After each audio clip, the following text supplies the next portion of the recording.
পাল্টা হামলা থেকে প্রতিশোধের লড়াইয়ে প্রবেশ করেছে ইসরায়েলের বিরুদ্ধে ইরানের যুদ্ধ। ইসরায়েল যতই বলুক ইরানের মিসাইল ক্ষমতা ধ্বংস করে দিচ্ছে তারা, তবে পরিস্থিতি ঠিক তার উল্টো। ইরান এখনও তার সক্ষমতার ৩০% ব্যবহার করেনি। ইসরায়েলকে অর্ধেক ধ্বংস করে ফেলা ইরান খুব শিগগিরই নতুন মিসাইল বিশ্বের সামনে আনতে চলেছে বলেও বার্তা দিয়েছে ইসলামী বিপ্লবের দেশটি। ইরান ইসরায়েল যুদ্ধ মাত্র ১ সপ্তাহ পার করেছে, তাতেই গলা ছেড়ে আকুতি জানাতে শুরু করেছেন বেনিয়ামিন নেতানিয়াহু। সাইরেন বাজছে ইসরায়েলের সব প্রান্তে, ক্ষেপণাস্ত্রের আঘাতে আগুন জ্বলছে স্থানে স্থানে, শোনা যাচ্ছে ভয়ঙ্কর সব বিস্ফোরণের শব্দ। ইসরায়েলের সামরিক ক্ষয়ক্ষতির তালিকা লম্বা হচ্ছে।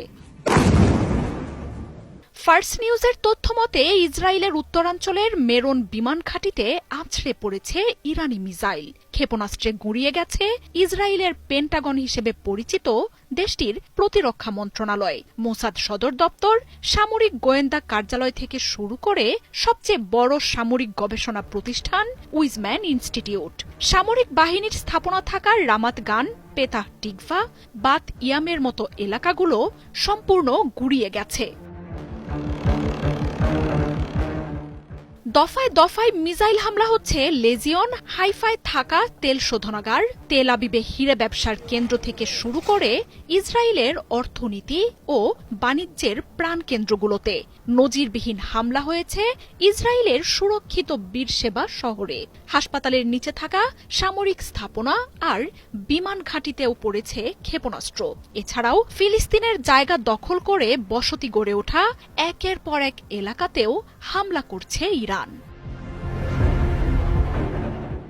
ইসরায়েল জুড়ে বিস্ফোরণ আর ক্ষয়ক্ষতির তথ্য প্রকাশে কড়া সামরিক নজরদারি চালাচ্ছে নেতানিয়াহুর প্রশাসন, তাই প্রকৃত অবস্থা ভয়াবহ বলেও উঠে আসছে।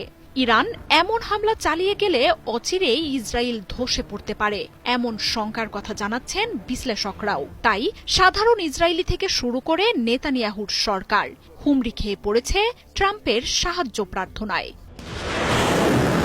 যুক্তরাষ্ট্র যুদ্ধে জড়ালে যে হামলা আরও ভয়াবহ হবে সেই হুঁশিয়ারি দিচ্ছে ইরান। জানিয়েছে ৪ শতাধিক মিসাইল ও ৬০০-র বেশি ড্রোনের হামলায় মোট সামরিক শক্তির খুব নগণ্য অংশ ব্যবহার করা হয়েছে। এ পর্যন্ত ইসরায়েলে হামলায় ৩০ ভাগের কম শক্তি প্রদর্শন করেছে ইরান। ইরানের মোট সামরিক সক্ষমতার ৫% এখনও ব্যবহার হয়নি। জলে মোতায়েন থাকা ক্রুজ মিসাইল ও স্থল শক্তি এখনও মোতায়েনই করা হয়নি বলে জানিয়েছে ইরান। আর প্রতিরোধ বাহিনী ও মিত্রদের সহায়তা তো এখনও চাওয়াই হয়নি। ইরানের হাতে রয়েছে কৌশলগত অবস্থান আর হরমুজ প্রণালীর মতো তুরুপের তাস।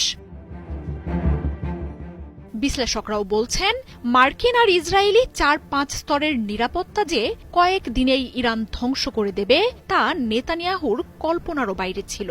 ইরানের সামরিক শক্তি নিয়ে হিসেবে মারাত্মক গরমিল করার মূল্য তাই প্রবল ধ্বংসে দিতে হচ্ছে। এমনকি ইরানের শীর্ষ সামরিক শক্তিকে হত্যা, ইরানের যুদ্ধ কৌশল দুর্বল করে দেওয়ার ধারণাও চূড়ান্ত ভুল প্রমাণ হয়েছে। মার্জিয়া উপমা, ৭১।